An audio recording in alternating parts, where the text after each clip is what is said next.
muy amables. Hola, buenas noches, bienvenidos al programa. Yo soy Jaime Bailio. El programa de hoy va dedicado con mucho cariño a... Yo encuentro estos papelitos aquí cuando me siento y si no cumplo, las personas se ponen de pie y se van ofuscadas. Walter Morales, Mirka Fernández, Noris del Moral, Tamara Furnel, René Rodríguez, Ela Céspedes. Ela es peruana, ¿no? Y ha traído pecho frío. Gracias. Estás en franca minoría, ¿eh? En estos tiempos muy poca gente lee ficciones. Katy y Ángela, Antonieta y Sergio, Adela y Pedro, Rosa María, José y Laura en Cúcuta, Margot Navarro en Panamá. Gracias a todos por vernos. Bueno, yo todavía estoy muy afectado por la muerte trágica, el suicidio repentino de Alan García, 2 veces presidente del Perú, que fue largamente mi enemigo y que al final fue también brevemente mi amigo, o cuando menos mi aliado. Firmamos una alianza de mínima cordialidad, una suerte de pacto de no agresión, y olvidamos los agravios y los rencores del pasado, cosa de lo cual me felicito.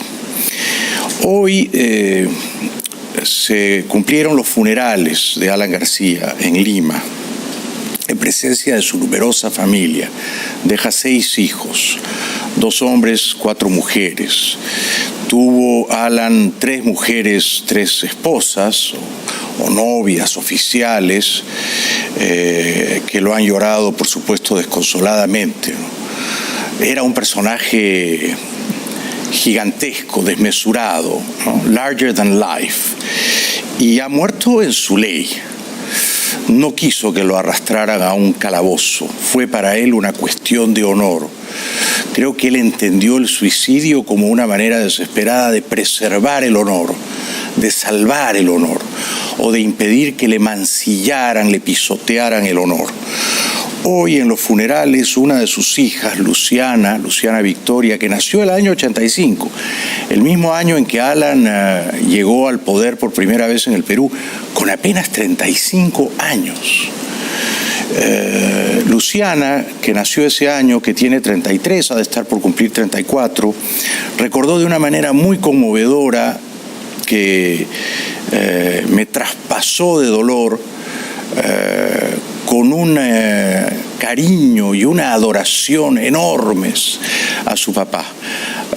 Hizo un buen trabajo Alan García como papá, porque hoy en sus funerales sus hijas y sus hijos estaban absolutamente quebrados por el dolor. Todos lo conocen como Alan, el compañero o el presidente. Nosotros como papá. Él fue con todos y cada uno de sus hijos el hombre más cariñoso, engreidor, dulce y alegre. Sus abrazos de oso hacían desaparecer penas, angustias y miedos. Y aunque sus bromas siempre fueran las mismas, no dejó un solo día sin regalarnos su risa contagiosa que nos llevaba el alma. Bueno, mis condolencias sentidas a Luciana y también, por supuesto, a Carla, a Josefina y a Gabriela, y mi sentido pésame a su hijo Alan y a su hijo adolescente de 14 años, Federico Dantón. Todos han estado a la altura de las circunstancias, por supuesto. Todos adoran al papá que se ha quitado la vida. Alguna gente dice con ligereza que todo suicida es un cobarde, ¿no? Que el suicida huye, se escapa, no tiene coraje para enfrentar la adversidad. Yo no lo veo así. Yo, que recuerdo a Mishima o a Bangkok o a Hemingway, pienso que el suicidio es un acto desesperado de coraje y hasta de heroísmo, ¿no? Y es también una rebeldía, una forma de protesta, ¿no? Y es también un ejercicio final de la libertad, de la voluntad humana. Y es quizá una liberación, ¿no? Yo no creo que todo suicidio sea un acto desesperadamente irracional. En el caso de Alan García me parece que fue un cálculo supremamente racional. Él pensó, voy a cumplir el próximo mes de mayo 70 años, me van a encerrar en un calabozo, sea culpable o inocente, de eso prefiero no hablar aquí ahora, el resto de mi vida, voy a morir en prisión, y esa no es una vida que yo quiero vivir.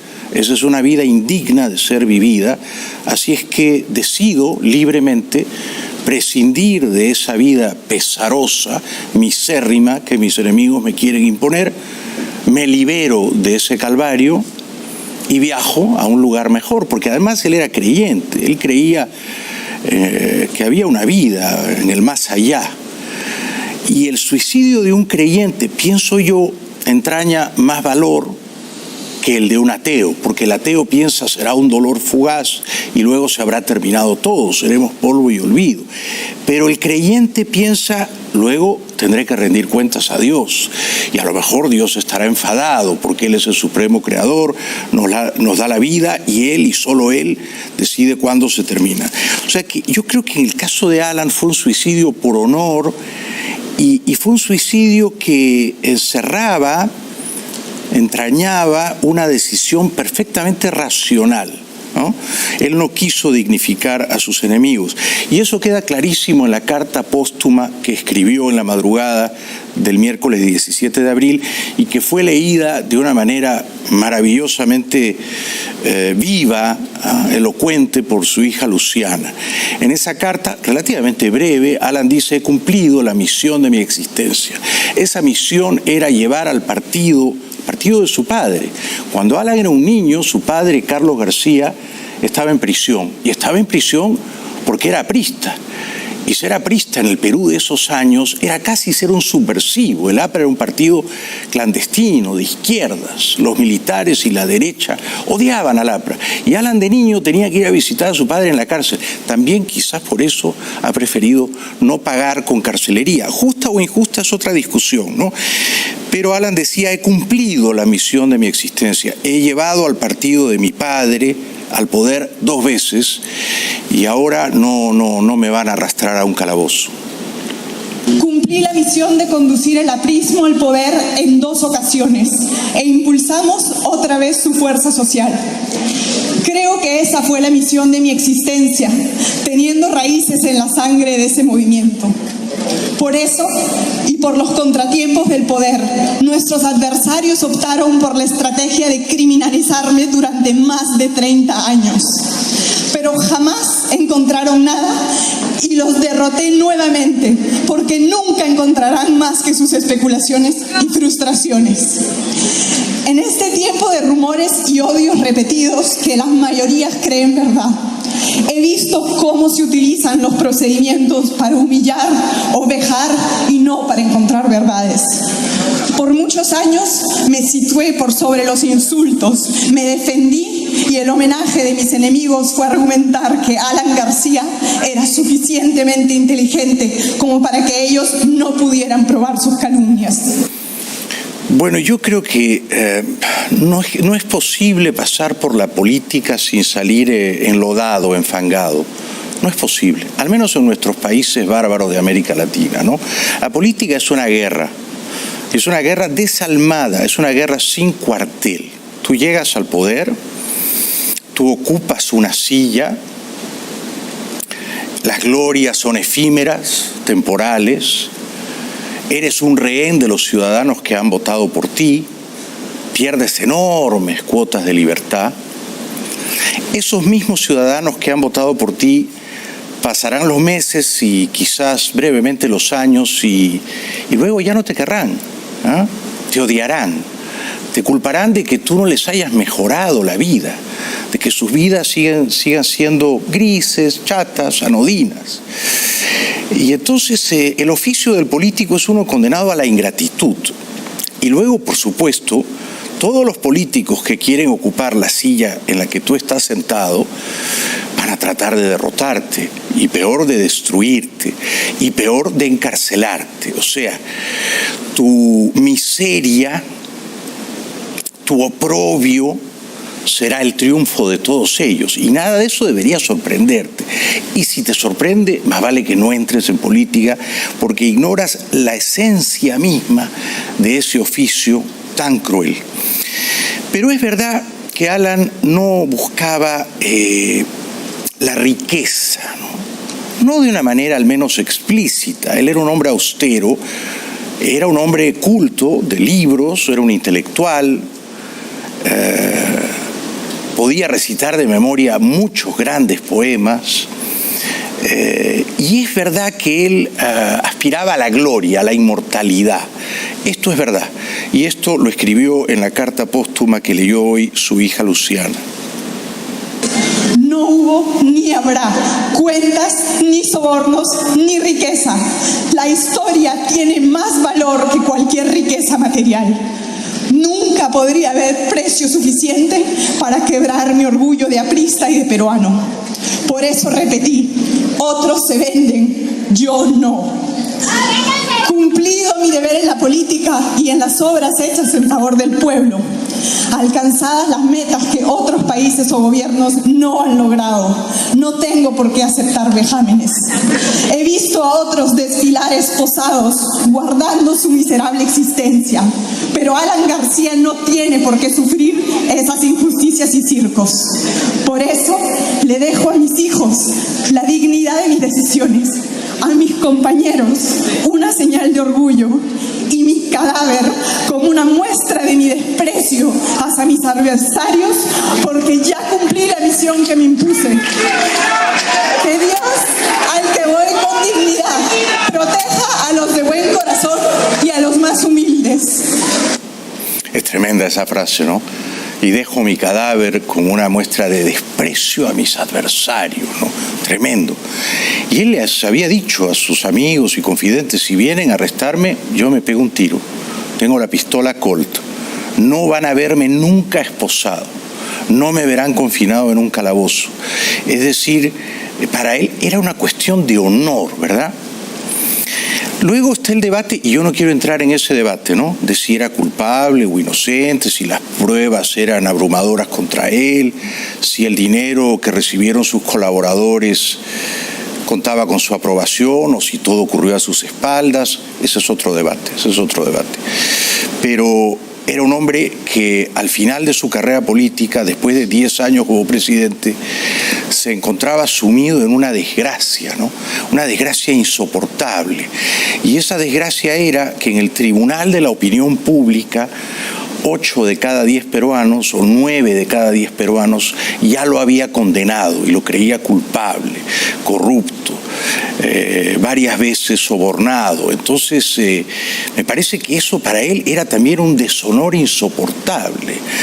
Y a ese deshonor, sumada a la deshonra de ir a la cárcel, todo eso precipitó claramente su suicidio, ¿no? Hay suicidios por penas de amor, por ruinas económicas, por enfermedades terminales, y todos ellos son, me parece a mí, muy respetables. Yo siempre he sido un admirador de los suicidas, ¿no? Porque me parece el acto final, redentor, ¿no? Liberador de la libertad. Es el ejercicio de la libertad hasta las últimas consecuencias. Yo gobierno mi cuerpo y mi espíritu hasta el final, no ellos los que vienen a esposarme. Yo, aquí mando yo, ¿verdad? Y ese fue el gesto final, un gesto además político, ¿no? De Alan García. El suicidio es un gesto político, de teatralidad política, porque en cierto modo te redime de tu fracaso y abrazas la muerte con honor, como el harakiri, ¿no? Abrazas la muerte con honor y entonces quedas como un mártir, ¿no? A los ojos de tus partidarios, a los ojos de quienes dudaban de tu inocencia, ¿no? O sea que es un gran gesto político. Habla el hijo menor de Alan, Federico Dantón. Lo que creo que él hubiera querido, lo que yo quiero, es que nosotros como partido no le demos el gusto a nadie y estemos más unidos que nunca. Hoy nos dejó alguien que ha sido líder del APRA por casi 30 años, alguien que nos ha enseñado a todos, alguien que considero un maestro eterno y que siempre nos acompañará. Bueno, Federico tiene 14 años, nació aquí en 2005 en Miami. En ese momento Alan estaba casado con Pilar Nores, argentina, cordobesa, que le dio 4 hijos, 3 mujeres y un varón. Y Alan tenía una relación encubierta con la mamá de Federico. Al final todo se supo y Alan eligió la pasión amorosa con Roxana, la mamá de Federico. Bueno, este es otro momento en el que Federico Danton, con bastante aplomo para sus precoces 14 años, dice: mi padre no se mató. Todos sabemos quién lo mató. Alude, por supuesto, a los fiscales, a los jueces y tal vez también al gobierno peruano, todos los cuales veían con gran impaciencia que Alan García fuera a un calabozo. No estuvieron dispuestos a perdonarle siquiera la Semana Santa. Mi papá, él no se suicidó. Todos sabemos quién lo mató, sabemos cómo. Los últimos 2 años han sido una persecución terrible que nos han afectado como familia. Y bueno, por fuera él era fuerte, pero por dentro mi papá está muy mal. Y antes de darles el gusto, antes de ir preso siendo inocente, no les va a dar el gusto. No va a dejar que lo humillen siendo inocente. Yo comprendo a Federico y le expreso mi respeto, mis condolencias, y además veo con gran admiración que él adore a su papá.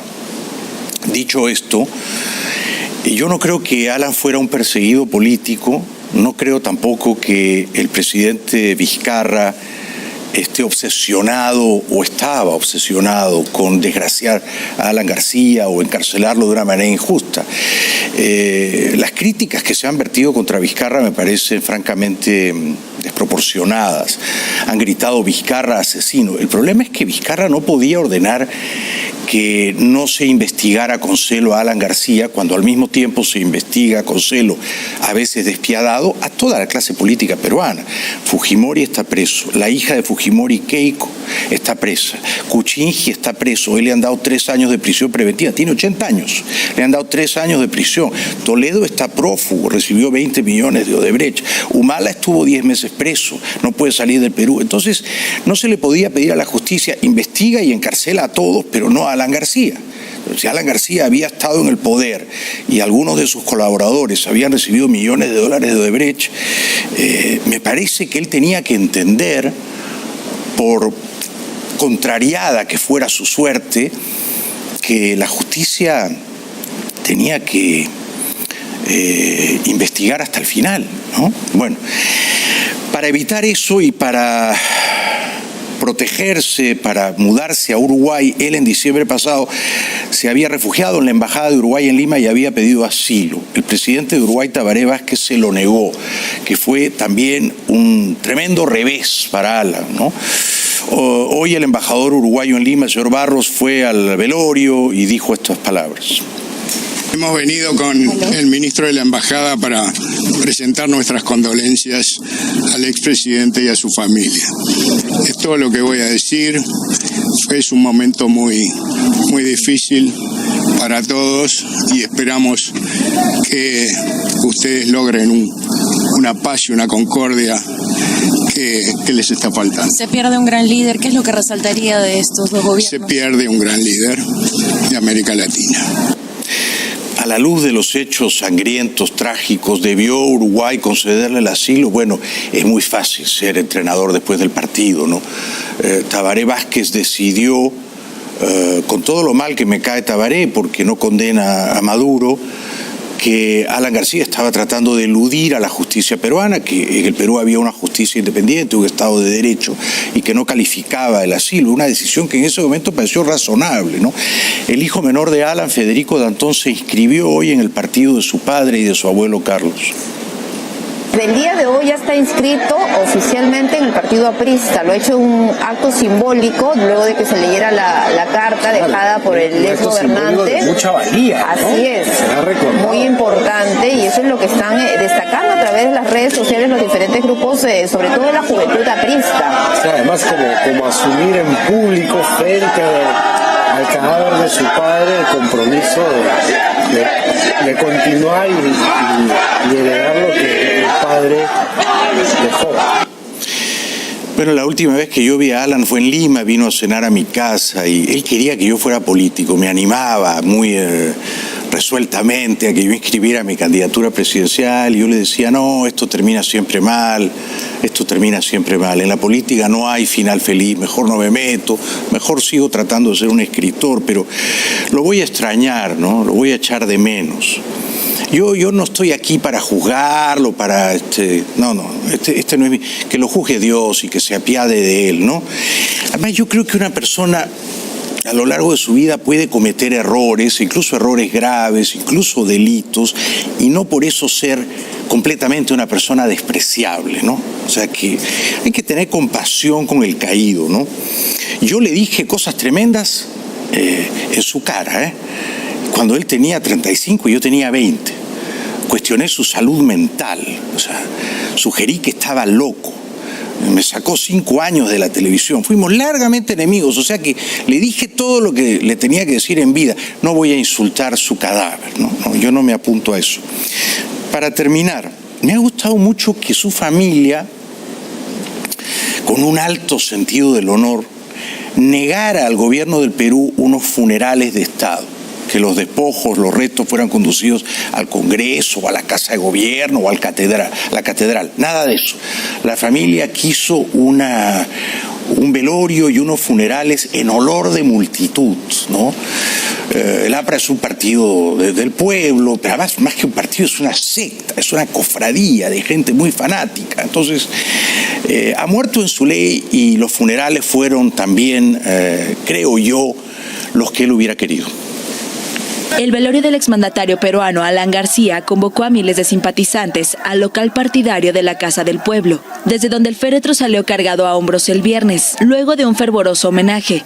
Miles de personas caminaron junto al ataúd unos 2 kilómetros por las calles de Lima, rumbo a la histórica Plaza San Martín, epicentro de las mayores manifestaciones de Perú y punto de partida de su trepidante carrera política hace 40 años. El exmandatario de 69 años estuvo obsesionado durante su carrera política de 4 décadas sobre el lugar que ocuparía en la historia y escribió no estar dispuesto a soportar humillaciones.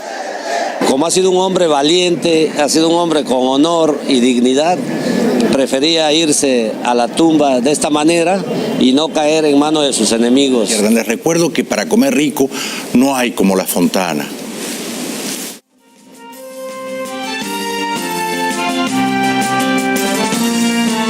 Mientras el régimen de Maduro intenta desesperadamente conseguir aliento a través de un nuevo diálogo y la oposición liderada por Juan Guaidó trabaja sin descanso para conseguir el cese a la usurpación, el pueblo muere de mengua por la carencia de casi todo y en medio de una hiperinflación que parece devorar hasta las esperanzas de salir de esa profunda crisis. El retrato del día a día de los venezolanos lo relata nuestro colega Alejandro Marcano Santelli. Ya no es solo la falta de agua, luz, medicinas, insumos y dinero en efectivo lo que preocupa al venezolano de a pie. Estas largas filas para poner gasolina agravan la crisis y paraliza las pocas actividades en los hogares. Yo vengo con mi esposo y eso, sinceramente, no podemos descansar, no podemos comer bien. Yo tenía que trabajar hoy y no he podido trabajar porque, ¿cómo tanqueo? ¿Cómo me traslado? La niña al colegio, bueno, etcétera, etcétera.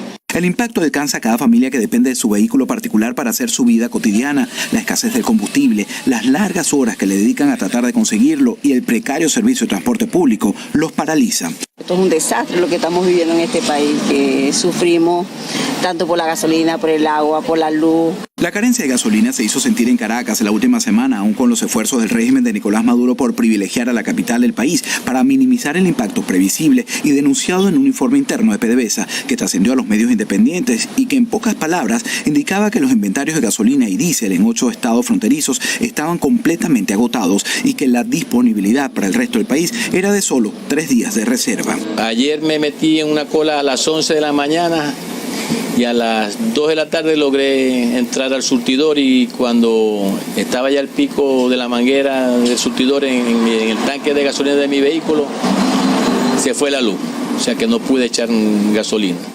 Actualmente la petrolera venezolana PDVSA refina tan solo 100.000 barriles de gasolina al día, la mitad de la demanda, por lo que expertos estiman que la escasez apenas comienza y traerá de cola más crisis social y será común ver estas peleas.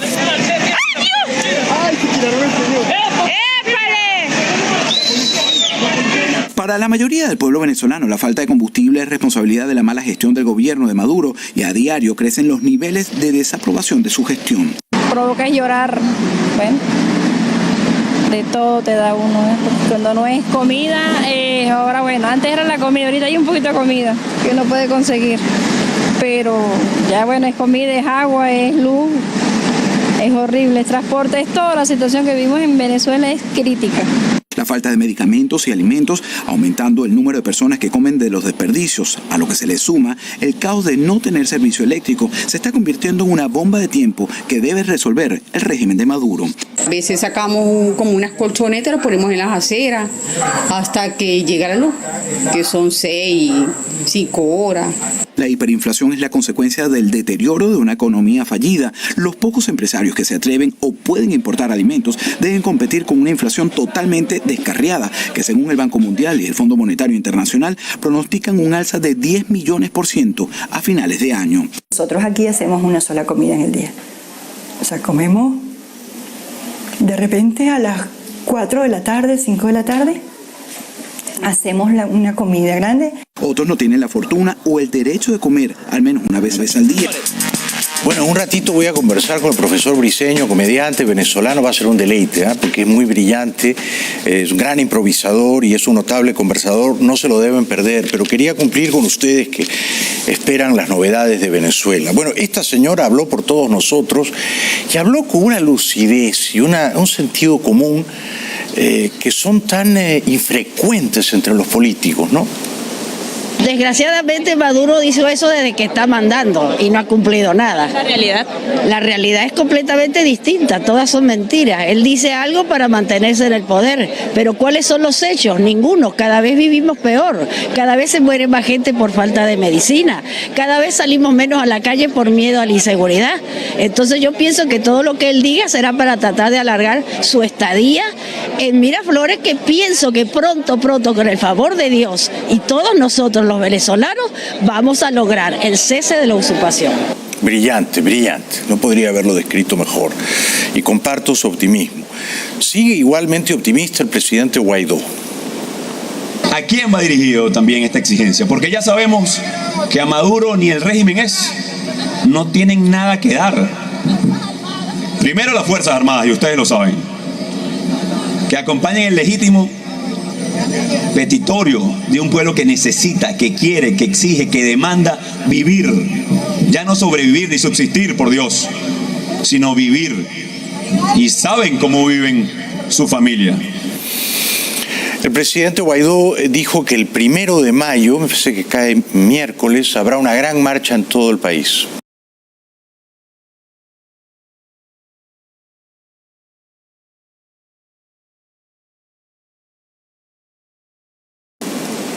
El próximo 1 de mayo a la marcha más grande que va a haber en la historia de Venezuela. A exigir por el cese definitivo de la usurpación en Venezuela. A exigir de una vez por todas porque se termine esta tragedia que vive Venezuela. Y por si acaso no escuchan al pueblo que dice no quiere más mando porque no lo hay, nos tendrán que escuchar en todas las calles del país exigiendo basta ya, viene el futuro, construyamos la transición. Me parece que luego se refrenó, iba a decir cuál era el destino final de la marcha en Caracas y no quiso decirlo. Hoy persiste una situación de dictadura porque unos poquitos que les vamos a exigir el 1 de mayo para que nos acompañen en esta ruta. El sitio de destino de esa marcha, de esa protesta, va a ser lugar de exigencia para que cese definitivamente la usurpación. Vamos a tener el 27, y de una vez lo anuncio, el 27 de abril, vamos a tener la juramentación de los comandos de ayuda y libertad. Vamos a tener toda esta semana convocatorias. La gente gritaba y se oye, ¿no? Miraflores, pero me parece que él no quiso decirlo, ¿no? O sea que fue prudente y sus razones habrá tenido, pero insistió en que la fortaleza de su liderazgo consiste en volcar a la gente en las calles. Hoy hay un gran consenso. Uno es que tenemos que estar unidos, ahí no hay duda. Pero lo segundo, movilizados. Eso es lo que va a hacer la diferencia. Calle, exigencia, protesta. Protesta enérgica o estratégica organizada, como dijimos. No nos vamos a acostumbrar. El régimen se dio cuenta que no nos íbamos a acostumbrar. Que cada vez que faltara agua íbamos a protestar. Que cada vez que faltara luz íbamos a protestar. Que cada vez que haga falta vamos a armar el gran protesta en la calle. Porque es nuestro derecho. Quiso decir otra cosa, o la gente dijo otra cosa. Supongo que una palabreja de sonoridad callejera. Que a veces es bueno que los políticos digan palabrejas también, me parece. Yo sigo viéndolo bien a Guaidó, me parece, esta es mi percepción, ¿no? Cada uno tiene su versión subjetiva y atrabiliaria de las cosas. Alguna gente dice que no, que ya pasó su momento, que ya la gente no confía tanto en él, que su popularidad se ha erosionado. Yo no comparto esa visión, yo sigo viéndolo bien. La Cruz Roja, entre tanto, reparte pastillas de cloro para que se disuelvan en agua y la hagan potable. Es una ayuda, una gran ayuda para nosotros, para todos. Estamos necesitando muchas ayudas como esta, entre otras muchísimas. Y la entrega de estos envases es muy importante y es muy beneficioso para nosotros porque tenemos cómo recoger el agua. Nos dieron una charla muy bonita, cómo utilizar el agua. Aquí fue muy rápido, yo llegué fueron 15 minutos. Es terrible, ¿no? Es desolador que una mujer de avanzada edad como ella tenga que hacer esfuerzos sobrehumanos para conseguir agua potable. Más imágenes de una voluntaria de la Cruz Roja dando instrucciones de cómo usar correctamente las pastillas de cloro.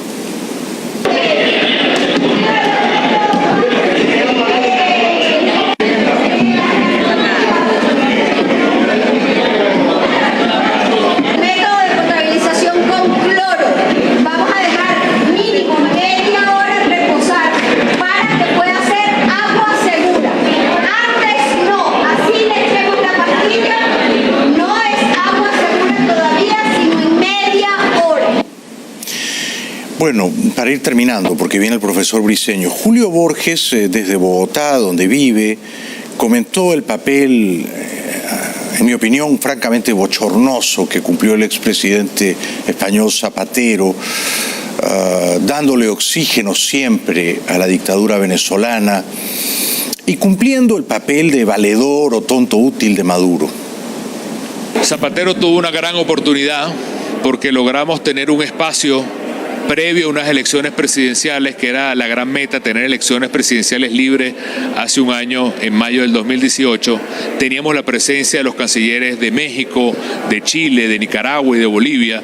Era una oportunidad única para evitar tanto dolor y tanta destrucción, y al final se fue convirtiendo de un posible mediador a un abogado total de Maduro, a una persona que lo que quería era poner a la oposición contra la pared para que firmáramos por las buenas o por las malas cualquier tipo de acuerdo.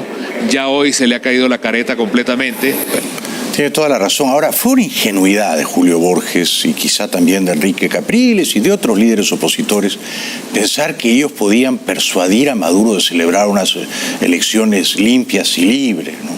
Y que Maduro aceptaría la derrota abrumadora y entregaría pacíficamente el poder. O sea, ese fue un cálculo francamente candoroso, que ignoraba que Maduro y los suyos desprecian la democracia, no creen en ella, son comunistas y no sienten ningún escrúpulo, ninguna culpa en falsear las elecciones y burlar la voluntad del pueblo. Borges comentó también que el partido español Podemos recibió cuantiosas donaciones del chavismo. Y en los últimos días se ha convertido en noticia la aparición de materiales que antes estaban secretos sobre lo que fue el financiamiento de Podemos en sus orígenes, lo que fue el financiamiento de fundaciones ligadas al origen de Podemos, el financiamiento que ha tenido personajes como Monedero, que fueron génesis de Podemos, la misma presencia de Zapatero en Venezuela, hoy que es el gran abogado del madurismo en Venezuela. Eso es un proyecto que tiene la misma continuidad. Y su misma continuidad significa negar cualquier vestigio de dignidad humana, negar cualquier vestigio de democracia real, negar cualquier vestigio de pluralidad. Es decir, los valores que ellos supuestamente defienden, al final son valores que ellos mismos destruyen. Pero es que no son valores que ellos defienden, ellos no creen en eso. Ellos creen en el partido único, en la prensa única, en el pensamiento único. Como los cubanos, ellos no creen en la democracia, en un parlamento opositor, en una prensa libre, no creen en nada de eso. Todas esas cosas a ellos, que son comunistas profesionales o criminales profesionales que fingen ser comunistas, les parecen cosas afectadas, afeminadas, ¿no? De burguesitos. No, ellos no creen en eso. Y Borges luego se escandaliza de que los chicos malos de Podemos, que tampoco creen en la democracia, aunque son grandes simuladores, grandes impostores, aliados con Pedro Sánchez, el socialista, traten de manejar de una manera autoritaria la televisión.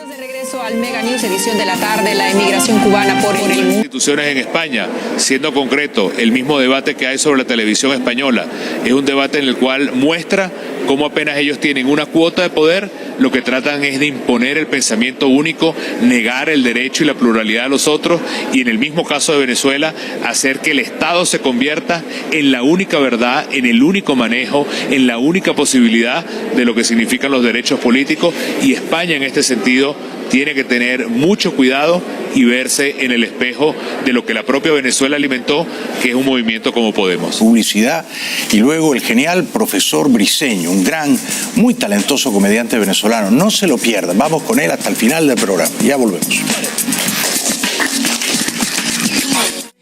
De regreso al Mega News, edición de la tarde, la emigración cubana por el mundo es una constante historia de sacrificios y superación. Un ejemplo de ello es el caso del cubano Carlos Milián, quien ha conseguido levantar su propio negocio en Costa Rica. Y escuchen esto, vendiendo lo que él califica como pizzas cubanas. Vamos a verlo. Mi nombre es Carlos Milián Borroto, soy cubano. En el año 2000, para mejorar la economía de mi familia, decidí venir hacia Costa Rica para hacerlo. Y si no, de aquí salir para los Estados Unidos. En Cuba yo aprendí a hacer pizzas allá con unos amigos míos. Ellos me guiaron, me dieron la receta. Yo elegí de 3 amigos míos la mejor receta. Entonces comencé a hacer una receta especial en Cuba. La pizza en Cuba es una comida rápida. Nosotros allá no tenemos Burger King, ni tenemos McDonald's, ni nada de eso. Pero sí hay los vendedores ambulantes que tienen sus puestos en las calles. Entonces tú llegas y pides una pizza. La pizza te la pueden dar redondita así. Se le pueden dar una servilleta o un papel o un cartón. Pero la vida misma te lleva a la costumbre del cubano, que tú agarras la pizza, la doblas y le metes 2 mordidas, pagaste, tomaste un refresco, un jugo y te fuiste caminando.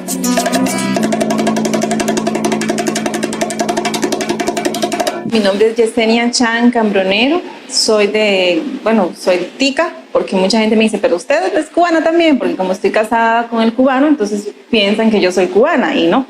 La comida cubana me encanta a mí porque es una comida con mucho sabor y a la hora de prepararla se ve la diferencia y uno aprende eso. Una persona que sepa de gastronomía prueba una masa frisada, congelada o preparada anteriormente y se sabe. ¿Verdad? Mucha lechuga, mucho pepino, eso a ellos les gusta, el tomate verde, esta es una ensalada riquísima, le echan limón, sal o simplemente le echan vinagre. Yo en mi casa, por ejemplo, lo que hago es que hago una mezcla, entonces hago una mezcla de lo que Carlos me ha enseñado a la hora de preparar la comida, con lo que mi mamá me enseñó. El poder de la comida para cada persona tiene un significado muy grande, porque muchas personas se lo preparaba a su mamá, se lo preparaba a su abuelita, que quizás ya no esté, se lo preparaba a algún familiar que era único en hacer croquetas, en hacer con gris, en hacer el mojo. Bueno, me habían recomendado mucho a este gran personaje venezolano, es un comediante de enorme éxito, se llama el Profesor Briceño y estoy encantado de decirle que ha venido esta noche al programa. Un aplauso para él, por favor. Muchas gracias. Bienvenido.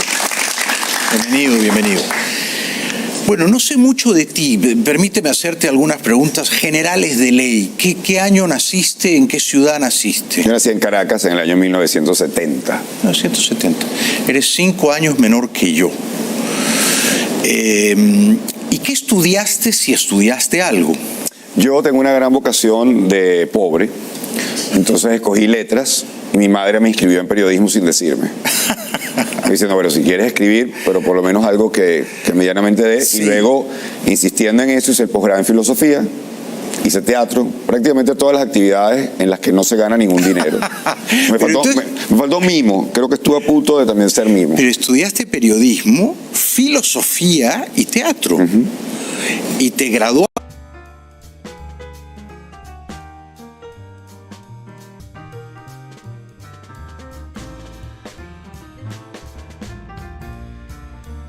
Todo eso es mito, para nada. Yo tengo semen light, le quité lo que engorda. Bien. ¿Y cuando terminas igual de bien, igual de rico, del mismo placer? Perfectamente. Todo esos mitos lo hemos generado los hombres porque somos unos vagos para entrar a un consultorio. Exactamente. Porque la operación de la vasectomía es sumamente sencilla. Es como cambiar un cable en este techo. Uno levanta una lámina, pega un cable. La ligadura de trompas, que es el equivalente en la mujer, es como cambiar una tubería en una cocina. Hay que romper baldosa, entrar, encuentras una T de cobre hace 5 años, eso es horrible. O sea, y del hombre se hace una vasectomía por cada 20 ligaduras de trompa que hay. Wow. Y los maridos me odian. Desde luego, yo también. Es que somos unos cobardes, somos unos pusilánimes. Yo siempre he dicho, si el hombre quedara embarazado, el aborto sería legal hasta el 9º mes de embarazo en todo el mundo, incluyendo el musulmán. Casi obligatorio. Claro. No habría población mundial, no habría población. Olvídate, abortaríamos a los 8 meses con 3 semanas. No, ya la primera semana, a las primeras 2 semanas que te dicen que no puedes hacer tal cosa o que tienes que... Ya. Sí. Bueno, y entonces tú dijiste cuando nació tu primera hija, Bernarda. Sí, ya hay que hacer dinero, vámonos a la comedia. ¿Y lo lograste? O sea, empecé con Josh Harris, yo, José Rafael Guzmán y Led Varela. Muy talentosos los tres. Nos metimos a hacer un show que yo le dije a mi esposo, bueno, yo creo que esto va a ser 3 meses, porque yo leí el material de José Rafael, a mí me tocó como ensamblarlo. Sí. Entonces yo leí el material de José Rafael, leí el de Led. Josh Harris iba a comenzar con nosotros, pero le dieron el permiso. ¿Qué más nacional, y estamos hablando hace 10 años, qué más país que uno de los comediantes ya esté fuera del país, en la segunda ciudad más importante de Venezuela, que es Miami? Entonces lo metimos por Skype en unas grabaciones, no estaba en vivo, y yo cuando lo leí yo dije, mi amor, con lo que va a decir José Rafael y Led Varela, esto va a durar 3 meses. Yo voy a estar de vuelta en la universidad siendo investigador y esto no va a funcionar. Prepárate, estuvimos 3 años con ese montaje y lo cerramos en el aula magna con 2.500 personas de público. Bueno, mira, es que yo no sé si tú, pero yo creo en el mercado. Uno al final del día está donde el mercado, o sea, la gente, o sea, el consumidor te instala. Bueno, es poco lo que se vive en Venezuela con el tema.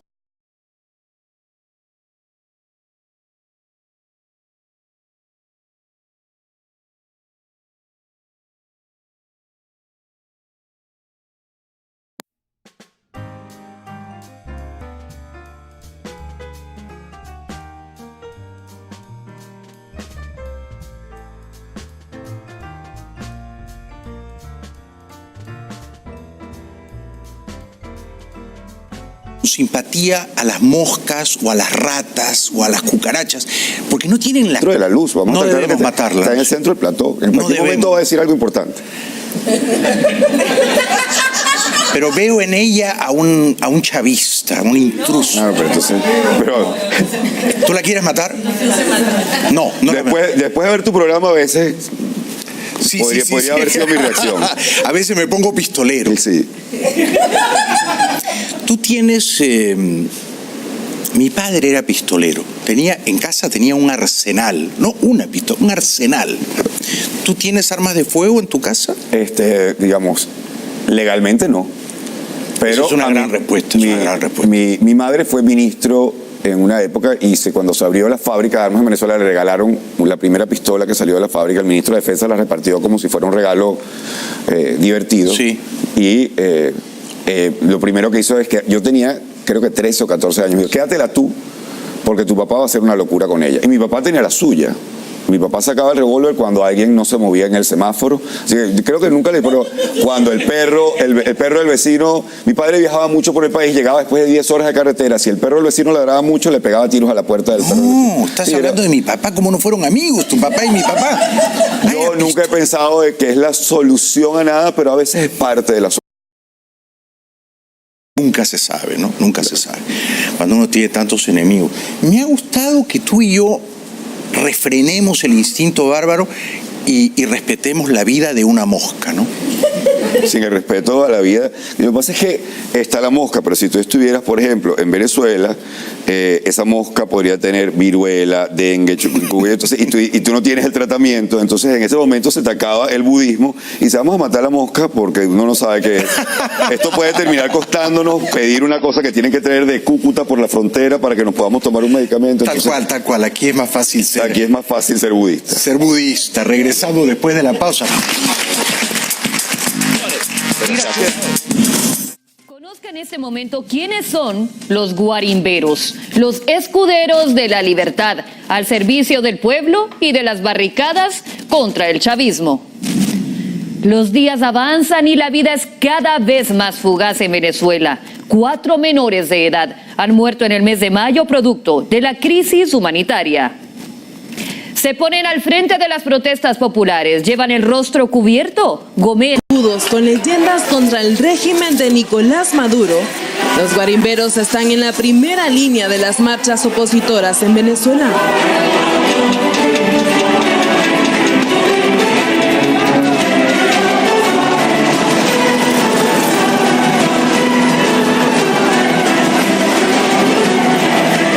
Vanguardia. Ellos ponen el cuerpo y demoran a los agentes de la Guardia Nacional Bolivariana que reprimen las movilizaciones.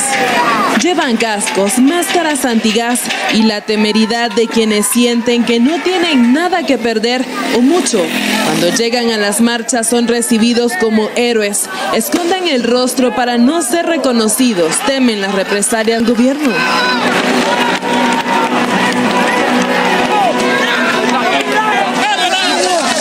Estamos luchando por una protesta, pero están arremetiendo. Tenemos que seguir luchando. Esto tiene que acabar. Tenemos que seguir en las calles hasta que sea necesario. No podemos que esto siga reprimiendo, lo siga cada día matando, que los días lo sigan matando a cada persona diferente. Esto no puede hacer así.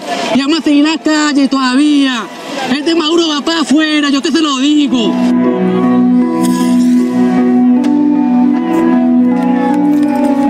Como todo en Venezuela, no hay grises. Para el régimen son asesinos, para la oposición son escuderos de la libertad. Y un ejemplo claro de ello es José Víctor Salazar, el joven cuya imagen en llamas dio la vuelta al mundo. Es un guarimbero, para la oposición es un héroe, pero para el gobierno un terrorista.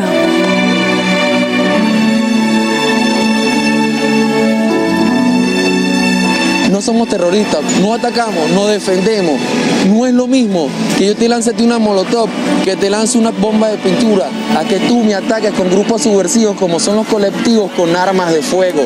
El término guarimba sale de un juego infantil en donde se busca un sitio para sentirse... Bienvenidos de vuelta al programa. Estamos conversando con el gran profesor Briceño, un genial humorista venezolano. ¿Cómo no habías venido antes aquí? ¿Cómo yo no me había... Había venido con José Rafael Guzmán antes de la última entrevista que hiciste con José Rafael. Cuando vinimos con Mi País, Tu País, nos entrevistaste. Lo que pasa es que ese día creo que alguien te mencionó que yo había sido profesor de Reinas de Belleza y tú hiciste como que, ok, no me interesa el tema y... No, me porté mal contigo, lo siento. No, para nada, sino, digamos, te centraste en el show y en lo que estábamos nosotros hablando en ese momento. ¿Y qué les enseñabas a las Reinas de Belleza?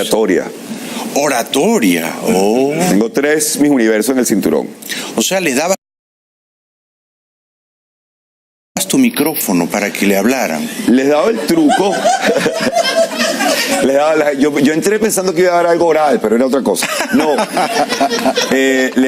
creo que lo básico que es enseñarles que lo que tú estabas comentando sobre Guaidó, es decir, la franqueza es la única herramienta que es irrebatible cuando estás hablando. Sí, exacto. Entonces, el error que cometen ellas y que comete mucha gente en medios y en política, tú lo sabrás hasta mejor que yo, es inventar algo que no tienes todavía en la mano, que no es tuyo, pero alguien te dijo, el truco es habla de esto, o el truco es al otro. Y yo creo que en esto no hay trucos. Entonces, cuando empiezan a confiar en lo que tienen y asumen que lo que tienen es lo que tienen, no inventan una vida que no han tenido. Exacto. Mi trabajo era ese. La mejor escuela oratoria es no tener miedo de ser tú mismo. Y si eres un poco inculto o un poco ignorante, no importa, sé tú mismo. Omel Sousa, un tipo que ha dicho frente a las cámaras, ¿cuál es el último libro que ha leído? Y él le dice, yo no leo nada. Yo no leo absolutamente nada, me fastidia leer. Cualquiera diría, no tiene que ser que lee la prensa o que lea una novela. Acuérdate de García Márquez, o sea, cualquier truco imbécil. Claro. ¿Pero qué tiene malo? A ellas le digo, cuando usted le pregunte cuál fue el último libro que leyó, digo, a mí no me gusta leer, a mí me gusta el cine. Y la última película que vi fue... Tú puede que no tengas una película, un libro, pero tienes una película. Es así. ¿Y alguna vez te enamoraste de una reina de belleza? ¿Eres enamoradizo? No, porque en el ambiente, o sea, digamos, cuando uno trabaja, yo vengo de dar clases en comunicación social durante muchos años y las mujeres en comunicación social también son muy bellas. Muy guapas, claro. Entonces, uno aprende primero a tomar distancia y llegaba un momento en que además uno se metía a lo que llamo yo el gen gay. Yo no soy gay, pero tengo la nacionalidad porque trabajé 8 años con Omel. Me dio el pasaporte. Y... aprendes a mirarlas, va a sonar horrible, como un caballo de carrera.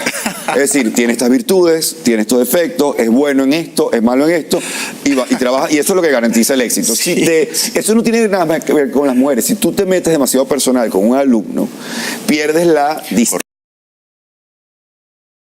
que hace falta para ver cuando está cometiendo un error. Y tú eres un profesor, no es que te haces llamar gracioso. No, yo llegué a la comedia y todo el mundo me conocía como profesor de diseño en la universidad en comunicación social. Entonces, todos los periodistas me conocían porque les había dado clases. Y dar clases, yo un semestre di clases en una universidad en Washington, en Georgetown, y había 2 o 3 chicas preciosas, pero en estos tiempos el profesor no puede mirar, no le puedes hacer una media sonrisa o una insinuación o decirle qué bonita estás hoy, no. Bueno, o como Biden, que no podía dar un besito en la nuca. En la nuca. O sea, tienes que andar con un cuidado, ¿no? Porque si no te linchan. Sí, pero también es lo que llaman moral signaling aquí, ¿no? Es la señalización moral, que tú para sentirte bien con quien tú eres, criticas cualquier defecto moral del otro y se han convertido en defectos morales. Bueno, lo de Biden era ridículo. Sí, totalmente. O sea, lo de Biden en un país donde el presidente... viene de unas elecciones donde escuchamos en una grabación decir que agarraba a las mujeres por su órgano y tal, donde hemos visto los escándalos de un tipo, Bill Cosby, etcétera, etcétera. Acaba de salir el documental terrible de Michael Jackson, que a un hombre lo estén juzgando porque le daba un besito detrás de la cabeza, y a las mismas mujeres cuando la entrevistaban, ellas ni siquiera entendían muy bien.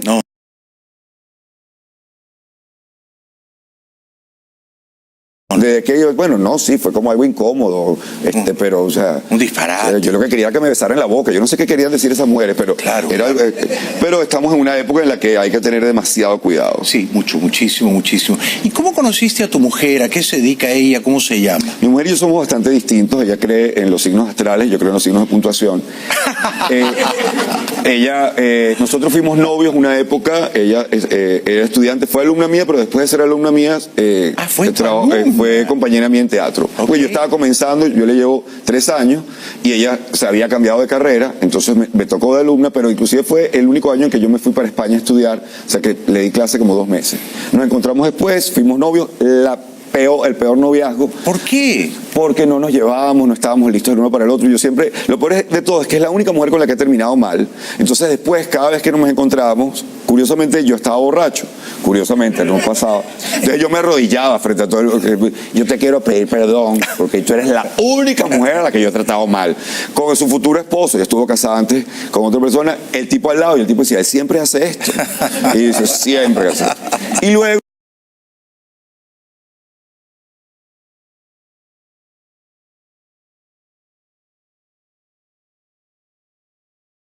nos reencontramos en una obra de teatro que yo escribí, que se llamaba Queridas Psicóticas, de cada las mujeres, y ella vino a hacer el casting, y desde el momento que entró al casting yo dije, ay, estoy en problemas. Qué genial, o sea que actuaron juntos esa obra, Queridas Psicóticas. Bueno, yo era el productor, pero el actor principal, que se besaba con ella al final, porque ella era la que quedaba con el tipo, se enferma para el estreno. ¡No digas! Y el único que se sabe el argumento, porque soy el escritor y el director técnico, soy yo. ¿Pero se enfermó de verdad o se enfermó? No, se enfermó. Una araña, como... Una araña.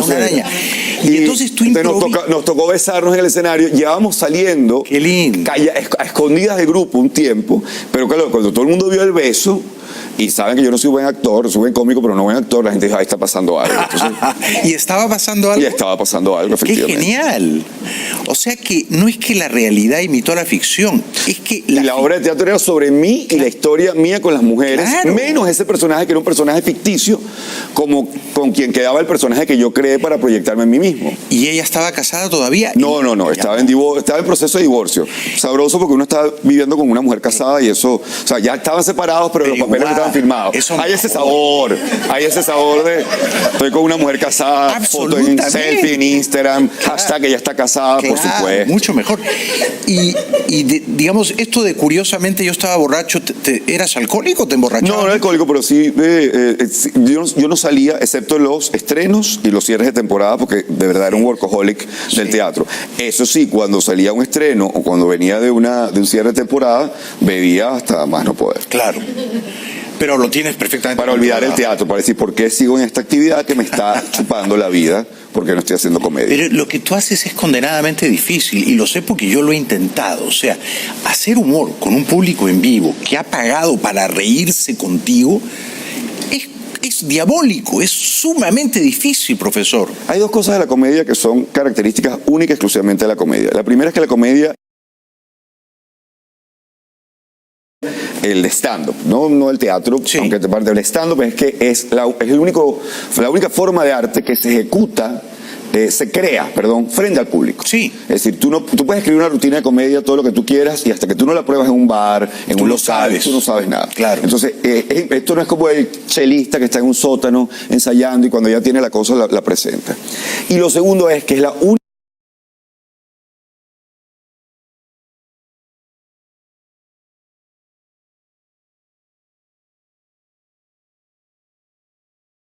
única forma de entretenimiento en la que la gente siente el derecho a ser parte de el show en el que estás, comentar y tal. Y lo tienen en cierto sentido, porque el éxito del entretenimiento es la risa. Es decir, hay una medida perfecta. En teatro la gente puede aplaudir así no hayan entendido la obra. Y te dicen la frase al final, muy interesante, la verdad es que es un gran trabajo.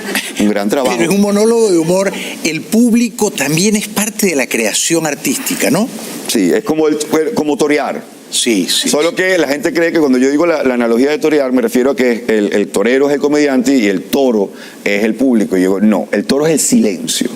Y uno juega entre el silencio y el público. Sí, el toro es el silencio. Y el capote es como uno logra hacer ese equilibrio perfecto. Como burlas en silencio. Claro, como Qué burlas miedo en silencio, ¿no? No burlas en silencio sin que te maten, porque es tu herramienta. Sí. Tenemos que ir un ratito a la publicidad. Después de la pausa te voy a preguntar por qué no te has ido de Venezuela. O sea, por qué te aferras a vivir en Caracas, que me interesa mucho tu respuesta. Gracias. Buenísimo. La actual crisis política y económica de Venezuela está afectando directamente la frontera con Colombia. Todos los días decenas de venezolanos emprenden el mismo camino sin retorno a la vista, atravesando el límite de San Antonio del Táchira, un pueblo venezolano cuyo encanto principal es ser vecino de Colombia.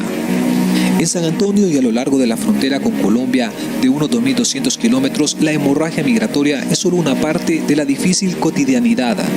Según Naciones Unidas, desde el 2015, 3 millones de venezolanos huyeron de la peor crisis económica y política de la historia reciente del país, con mayores reservas de petróleo del mundo.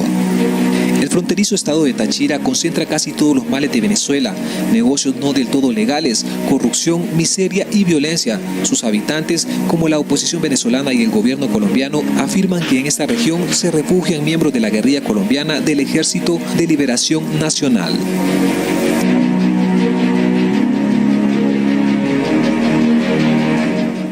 Las autoridades de Amnistía Internacional condenan la constante violencia a la que se encuentra sometida el pueblo de Venezuela.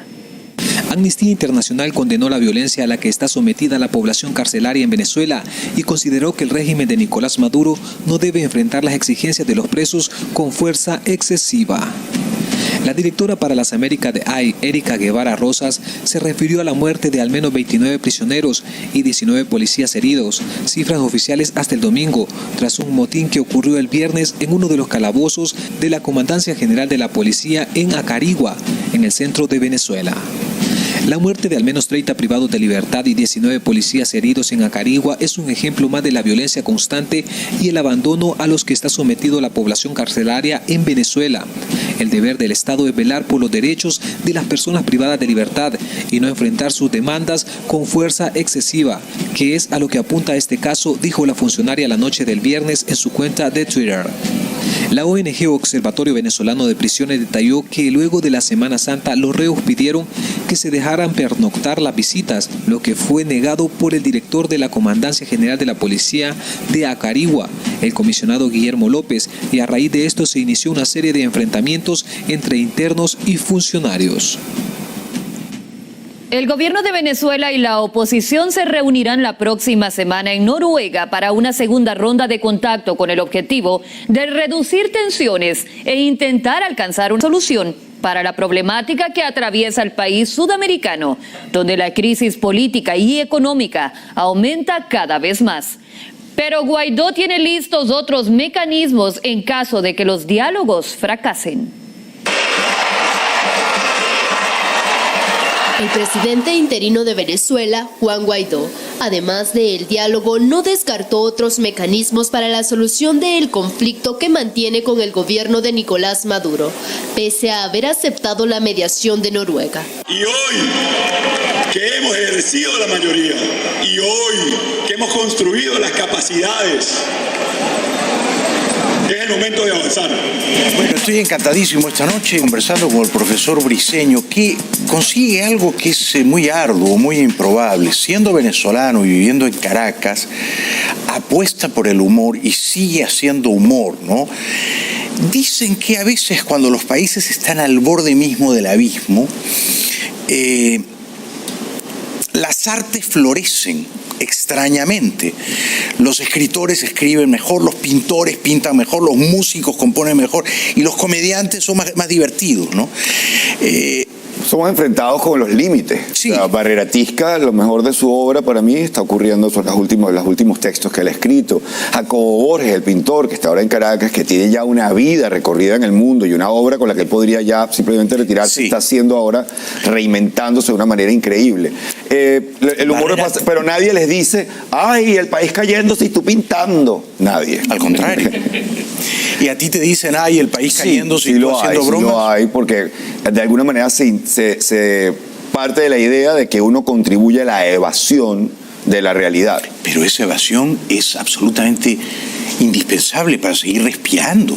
La política es tóxica, uno a veces tiene que reírse de la vida no puede ser Twitter. O sea, si uno abre Twitter y pasa el timeline, muerte, destrucción, hambre, muerte, destrucción, locura, muerte, y uno cierra el Twitter y está cantando los pajaritos. Y uno ya va, pero, claro. O sea, ¿dónde vivo? Aquí, uno vive en ambos lugares. Yo no vivo en Twitter. Y además a mí me gusta el humor como una forma angular de ver la realidad, claro, con lo cual termino criticando. Por ejemplo, yo tengo una rutina, no voy a echar el chiste completo, donde hablo de que a mí me parece un exabrupto que el homenaje que se haya hecho a Hugo Chávez haya sido un ballet. O sea, cuando se murió Chávez, hicieron un ballet, que lo pueden buscar en YouTube, de verdad. No sabía. Se llama De Arañero a Libertador. Un video para la próxima semana de disfrutar. O sea, había más una gente tratando de hacer ballet con botas militares.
Mi hermana Ana Teresa no se fue hasta que su marido lo sacaron de la compañía en la que trabajaba de petróleo, que era extranjera, y la compañía le dijo, mira, ya nosotros no podemos trabajar en Venezuela, si quieres venir a trabajar con nosotros.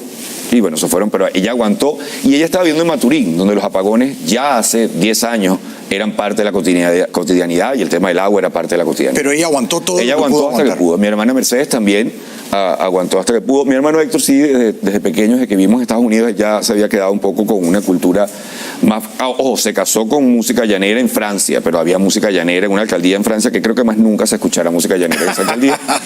Y yo he estado toda la vida en Venezuela. Mi madre, cuando terminó de trabajar para las Naciones Unidas, le ofrecieron o trabajas de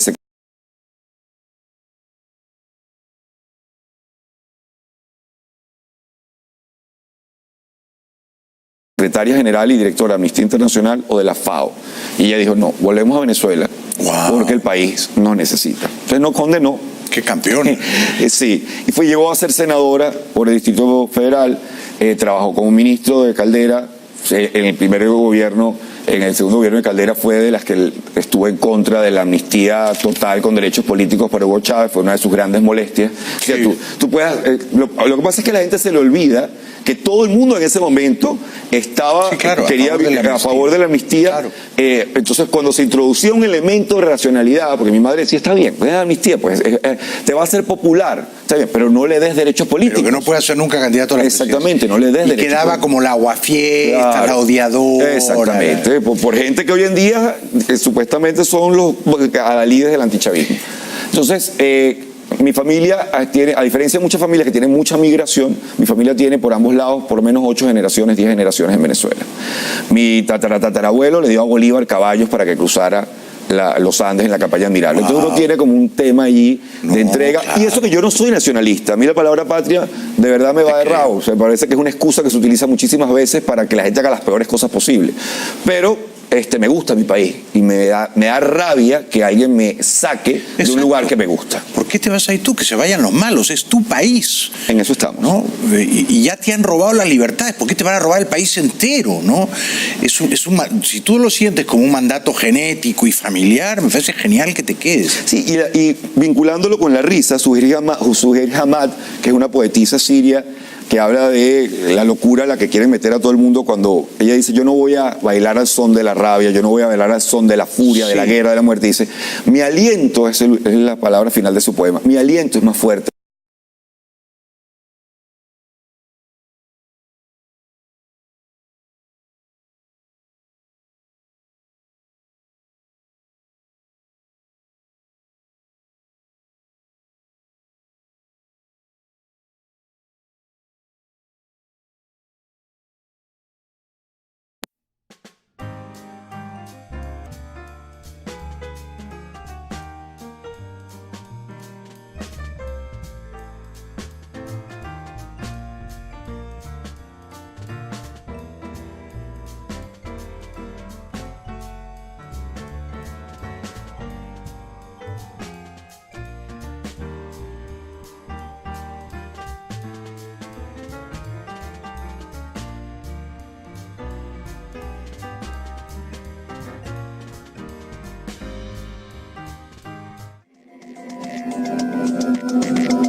Los autoconvocados en Nicaragua se han visto obligados a trasladar sus protestas cívicas a las iglesias por la represión de Ortega. El régimen de Daniel Ortega sitió este domingo durante varias horas Managua, al desplegar fuertemente por todas las principales avenidas de la capital a fuerzas policiales para impedir una marcha convocada por la Unidad Nacional Azul y Blanco con el fin de exigir la liberación de los presos políticos. De esta manera, la dictadura dejó en evidencia su decisión de recrudecer el estado policial en el que ha conducido al país en su lucha por retener el poder.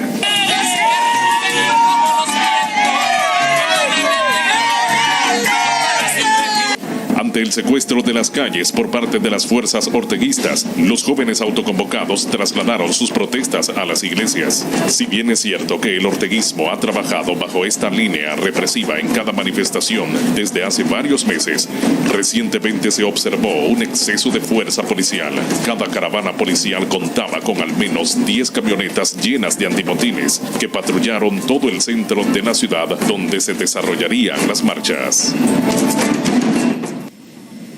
Una protesta prevista para este domingo pasado en Nicaragua contra Daniel Ortega fue suspendida debido a que Managua se encuentra en estado de sitio por una presencia policial sin precedentes, informó la opositora Unidad Nacional Azul y Blanco, que no desiste al clamor de justicia por las víctimas de la represión. A propósito de las víctimas de la represión, el Comité Pro Liberación de Presos Políticos registra hasta el mes de mayo 2019 227 detenidos. El Comité Pro Liberación de Presos Políticos publicó una lista preliminar de los presos del régimen orteguista, registrada hasta el 21 de mayo de 2019. Según el comité, hay un total de 730 presas y presos políticos, de los cuales 227 están en cárceles y 401 han sido excarcelados con procesos abiertos o condenas. El comité aclara en su informe que en este conteo excluyen a aquellos que han salido con libertad plena. Además, figuran 102 casos de presos políticos que están pendientes.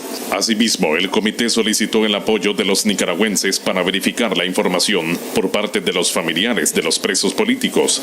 La lista del comité es menor a la de 809 que maneja la Alianza Cívica, contraparte del gobierno en las negociaciones para superar la crisis local, mismas que se encuentran suspendidas a la espera de que el Ejecutivo cumpla los compromisos. ¿De qué va un poco la línea narrativa de la trama humorística? Los shows de stand-up comedy no tienen línea narrativa, pero uno no puede evitar, cuando uno viene de teatro, el que haya un tema subyacente. Mi tema es que yo no lo quería llamar cómico, yo lo quería llamar distinto. El problema es que si tú dices distinto, yo le dije, mi amor, estoy pensando ponerle el show distinto. Y ella me dijo, porque va a ser cómico esta vez. Y yo, ok, está bien, no te tienes que burlar de mí. Pero tú dices distinto, también es la manera como se refieren las madres a los feos, ¿no? Hijo, tú no eres feo, tú lo que eres es distinto. Sí. Entonces, la palabra, pero para mí tenemos un mal uso de la igualdad. Yo estoy en contra de la igualdad. La igualdad. O sea, yo creo que hemos exagerado el tema de la igualdad a unos niveles irracionales. ¿Por qué crees eso? Porque todos somos distintos. Porque tú llegas, a mí me escribió un amigo y me dice, si vas a venir a Miami y visitas a la familia, acuérdate que a mi hijo hay que decirle niñe. ¿Por qué? Yo he leído sobre esto, yo sabía, pero yo me estaba haciendo el idiota, ¿no? Yo, sí, pero ¿por qué? Porque no lo estamos criando para un género o el otro. De hecho, se llama Abele.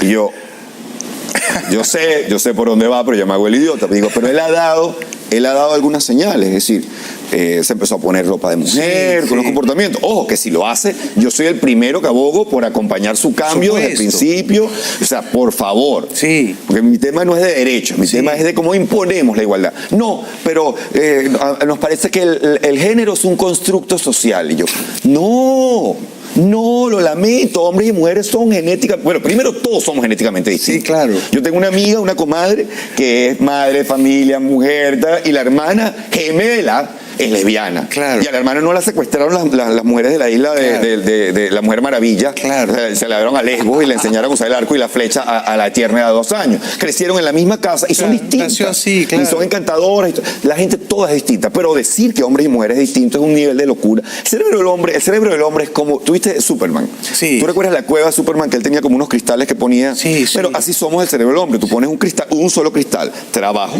Y él está allí, trabajo. Mira que los niños, ya va. Los niños.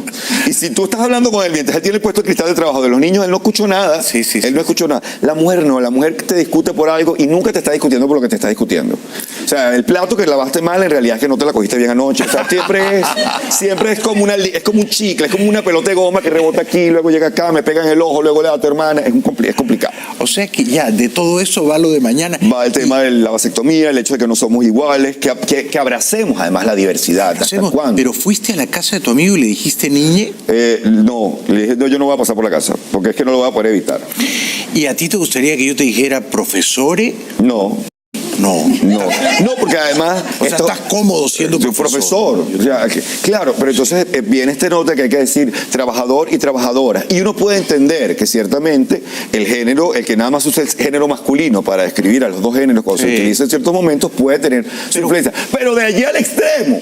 No, decir todos y todas. Todes y todos y todas. No. Ya llega un momento que dice, hermano, termina de decir lo que me vas a decir, vete para tu casa. Sí. De verdad no tengo tiempo. Pero va a estar buenísimo. Y la vasectomía es un tema que me interesa mucho. No, porque además la vasectomía te lleva a que las mujeres, como usted decía, quieren que el hombre se la haga. Pero siempre hay una en la reunión que dice, yo no, porque después anda por ahí como un loco. Y yo le digo, señora, ¿usted cree que la razón por la cual su hombre le es fiel es porque tiene miedo de embarazar a alguien? Entonces usted no entiende la cabeza de la fidelidad, que esos son dos conceptos distintos. La fidelidad para el hombre es una serie de matices. O sea, esto no es infidelidad, esto es tal cosa, es distinto, gordo, tal. Para la mujer es una sola cosa. Si tú te estás divirtiendo sin mí, es infidelidad. Eso es todo. Y así sea que tú estés viendo televisión, o tú te levantas de la noche y vas y la mujer dice, ¿para dónde vas? ¿Para dónde voy a salir a las 2 de la mañana? Estamos en Caracas, me van a matar. Voy a la sala, vas a divertirte sin mí. Esa es la amenaza. Este es el celo peor, que te estés divirtiendo solo. Eso las vuelve no como otra mujer, solo. ¿Y tu mujer es celosa? No, gracias a Dios no, porque además ella... Fuimos novios mientras yo trabajaba en el Miss Venezuela. Claro. También le enseñé a unas muchachas que se vestían en un programa de televisión dando noticias. Me llamaron para dar unas clases de oratoria. Y yo las mandaba, vístete otra vez, te vestiste mal. Ella decía, yo no puedo ponerme celosa con el tipo de trabajo que él tiene. Claro. Y yo, pues, el día que brindamos por el matrimonio, alguien dijo que se repite. Y yo, no, esta es la primera y última. Y la gente me decía, pero tú estás nervioso. Y digo, nerviosa debería estar ella, que obviamente está siendo estafada por mí. Yo estoy ganando aquí. Yo estoy saliendo ganando. Sí. Y ahora que está de moda esto de no forzar a los chicos a definir su género, incluso estimularles la ambigüedad, ¿tú alguna vez entre tantas Misses Venezuela tuviste el cosquilleo de ponerte una banda o unos zapatos de taco? No, después del Miss Venezuela me invitaron a ser editor invitado de una revista y yo dije, yo quiero vestirme de Miss para esa portada. ¿Por qué no? Y después de ponerme los tacones, y dije, quiero ponerme los tacones y quiero que me hagan preguntas, que manden los lectores y grabamos un video y toda la cosa. Ah, ¿lo hiciste? Y lo hice, por ahí debe estar la foto. Y la verdad es que tuve que llamar a varias de ellas a pedirles disculpas, porque con tacones es imposible pensar. O sea, de verdad, yo no sé si esta sangre va para el cerebro, la que está aquí, pero de verdad es un acto heroico. Si tú te pones a ver, la niña que está allí no ha comido, todo el mundo le está diciendo que este es el momento más importante de su vida, está en tacones, le subieron un cierre con el cual no puede respirar. Exacto. Y además le hacen preguntas además que ni siquiera puede responder Trump, nadie puede responder. Sí, yo recuerdo una vez que le preguntaron, ¿usted considera que el examen de SIDA debería ser mandatorio? Y yo estaba frente al televisor y decía, es una pregunta de posgrado de Derecho. Sí, realmente. Yo daba clases en 4º año de Derecho. Filosófica. Es una pregunta, pero complicadísima. Claro. Y dice, ponte unos tacones y responde tú eso, chico. Yo con unos tacones no sé ni qué. Tú me pones unos tacones, yo no sé cuál de las hamburguesas quiero en un McDonald's. Yo me pongo a mirar y digo, nada, usted, dame comida. Me quedo loco. Pero me celebro que te hayas puesto los tacones y creo que todo hombre heterosexual debería ponerse tacones alguna vez para entender lo complejo que es ser mujer, ¿no? No, y el procedimiento, porque además me hice el maquillaje, el cabello, todo el vestido, te hice todo el tumbado. No me quité la barba, pero la idea era vivir las penurias. Sí, exacto. Y es increíble, es increíble. Bueno, la verdad que ha sido fascinante conversar contigo, profesor Briceño. Un placer completamente. Estás a la altura del mito. La gente habla maravillas de ti. Permíteme, además, de parte de varios periodistas, colegas, me dijeron, cuando vas a estar en Bailey, digo, todavía no lo sé, si estás, recuérdale. Lo importante que ha sido que antes que se pusiera el tema de moda de Venezuela, tú estabas claro de que este era un tema al que había que prestarle atención, no solamente por Venezuela, no por los venezolanos, sino por lo que significa para la región el hecho de que se disfrace de proceso democrático una agenda que viene claramente con lo que ya tú perfectamente has mostrado en este programa. Gracias de corazón por esas palabras. Gracias de corazón. Mañana estaremos de todas maneras viéndote, Silvia y yo. Me he quedado muy impresionado contigo porque como los grandes comediantes eres sobre todo un gran improvisador. Muchas gracias. Un aplauso para el profesor Briceño. Gracias y hasta mañana. Regresamos después de la pausa. La calamidad hecha tragedia en Venezuela es algo que no le enfría las vísceras a Nicolás Maduro. Pero igual sucedió con Fidel Castro, antes con Stalin, después con Hugo Chávez y ahora con el tirano más reciente que amenaza a medio mundo.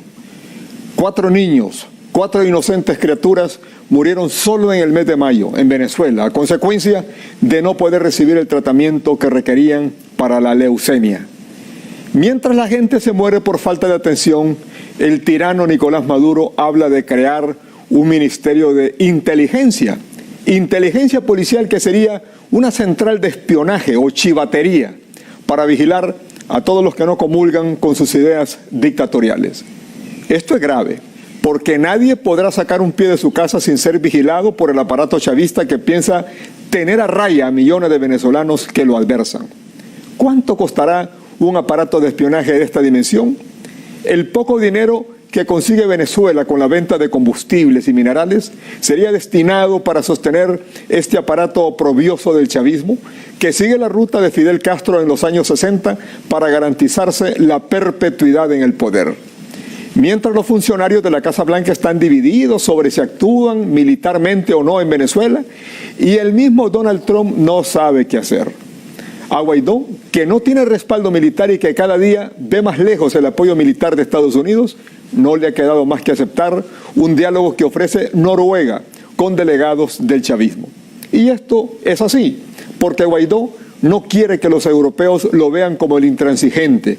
En todo caso, transmitir que él no es inflexible al diálogo como salida, aunque todos saben que con los chavistas cualquier diálogo es la pura farsa.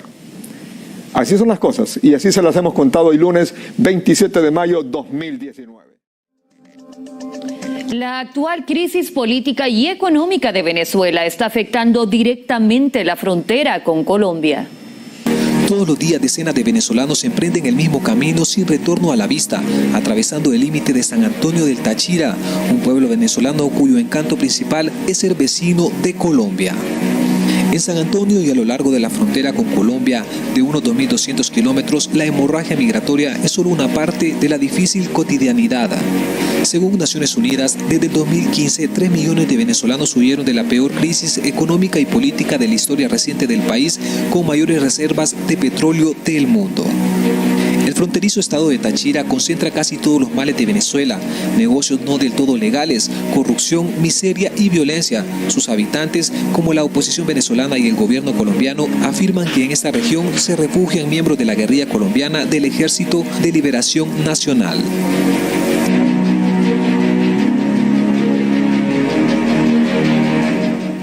Las autoridades de Amnistía Internacional condenan la constante violencia a la que se encuentra sometida el pueblo de Venezuela. Amnistía Internacional condenó la violencia a la que está sometida la población carcelaria en Venezuela y consideró que el régimen de Nicolás Maduro no debe enfrentar las exigencias de los presos con fuerza excesiva. La directora para las Américas de AI, Erika Guevara Rosas, se refirió a la muerte de al menos 29 prisioneros y 19 policías heridos, cifras oficiales hasta el domingo, tras un motín que ocurrió el viernes en uno de los calabozos de la Comandancia General de la Policía en Acarigua, en el centro de Venezuela. La muerte de al menos 30 privados de libertad y 19 policías heridos en Acarigua es un ejemplo más de la violencia constante y el abandono a los que está sometido la población carcelaria en Venezuela. El deber del Estado es velar por los derechos de las personas privadas de libertad y no enfrentar sus demandas con fuerza excesiva, que es a lo que apunta este caso, dijo la funcionaria la noche del viernes en su cuenta de Twitter. La ONG Observatorio Venezolano de Prisiones detalló que luego de la Semana Santa los reos pidieron que se dejaran pernoctar las visitas, lo que fue negado por el director de la Comandancia General de la Policía de Acarigua, el comisionado Guillermo López, y a raíz de esto se inició una serie de enfrentamientos entre internos y funcionarios.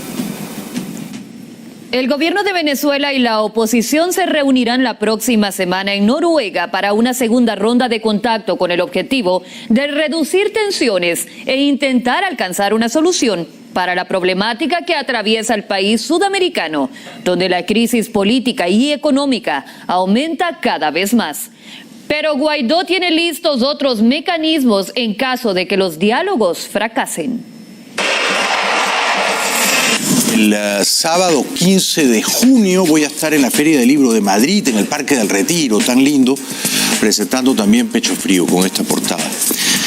Hay muchísimos peruanos, colombianos, venezolanos que viven en Madrid y los invito a que me acompañen esa tarde, el sábado 15 de junio, a la Feria del Libro del Retiro. Gracias por hoy, gracias a toda la gente tan linda, tan cariñosa que vino esta noche aquí al estudio. Entre todos hemos salvado la vida de una mosca. Me siento orgulloso de eso. Gracias, buenas noches, hasta mañana.